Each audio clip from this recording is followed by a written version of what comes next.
अमीर ननद की गरीब भाभी। नीना एक मध्य वर्ग से थी और उसकी भाभी शिवानी वो अमीर घराने से थी। उसने अभिषेक से शादी एज अ लव मैरिज की थी। अरे भाभी, ये कितना अच्छा सूट पहना है आपने।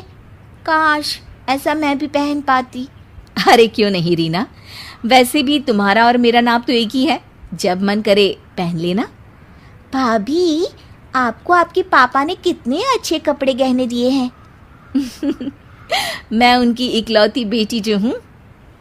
बेटी तो मैं भी इकलौती हूँ, लेकिन क्या करे, पापा है नहीं, पता नहीं कैसे होगी मेरी शादी। तभी वहाँ शिवानी की सास आ जाती है। अरे क्यों नहीं करेगा भाई तेरी शादी धूमधाम से, आखिर जिम्मेदारी है तो उसकी। वो दिन भी आ जाता है जब रीना की शादी तय हो जाती है। अभिषेक, क्या हुआ? आप इतने परेशान तो कभी नहीं दिखे। कोई बात है तो बताइए मुझे। अरे शिवानी, वैसे तो शादी का सारा इंतजाम हो गया है, लेकिन गहनों का रेट तो आसमान छू रहा है।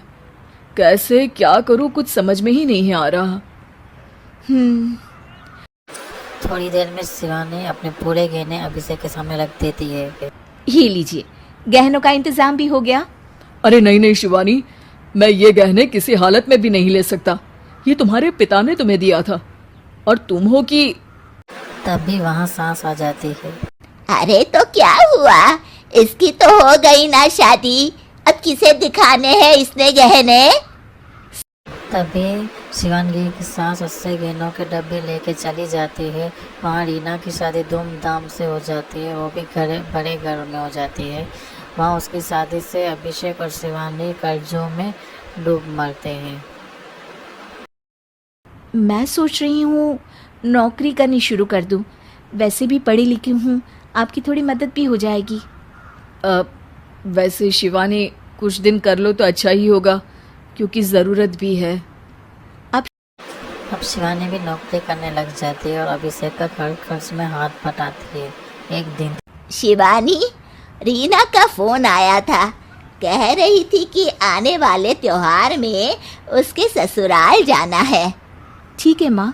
अरे ठीक तो है, लेकिन एक काम कर लेना, उसके सास ससुर से लेकर पूरे खानदान के कपड़े मिठाइयाँ सब ले आना, और हो सके तो रीना के लिए छोटे से कान में पहनने के बूंदे भी। और क्या है ना, शादी में उसे सारी बड़ी बड़ी कान की ज्वेलरी दी थी, घर में पहनने के लिए तो उसके पास कुछ भी नहीं है। शिवानी सुन के सोच में पड़ जाती है, क्योंकि कर्ज और घर खर्च में उसके पास पैसे बचते ही नहीं। फिर वो उसके अपने पापा को कॉल करती है पैसों के लिए। देखो शिवानी, मैंने तुम्हें शादी के वक्त ही मना किया था कि ऐसे घर में शादी करनी ही नहीं चाहिए। अरे अभिषेक को शर्म आनी चाहिए जो ससुराल से पैसे मंगवा रहा है। शिवानी को अपने बाप पे गुस्सा आ जाता है। आप मेरे पिताजी हैं और मैं परेशान थी, इसलिए आपसे मदद की उम्मीद की पापा। अभिषेक को तो पता भी नहीं है कि मैंने आपसे पैसे मांगे हैं। शिवानी सोचती है कि वो अभिषेक से बात करे, लेकिन उसको लगता है वो टेंशन ले लेगा।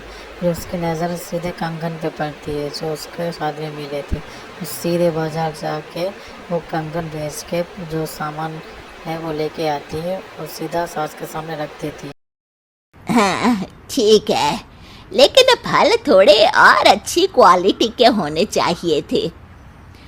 शिवानी कुछ नहीं कहती, वो वहाँ से चली जाती है। एक दिन शिवानी, रीना का फोन आया था, बहुत रो रही थी। क्यों माँ, क्या हुआ? सब ठीक तो है ना उसके ससुराल में? अरे तूने तो उसकी नाक ही कटवा दी। अब मैंने क्या कर दिया माँ? कह रही थी कि बड़े घर की बहू है भाभी, जो कपड़े दिए वो ब्रांडेड भी नहीं थे। तू तो जानती है ना उन लोगों का पहनावा कितना अच्छा है। तू तो मेरी बेटी का भला कभी सोचती नहीं।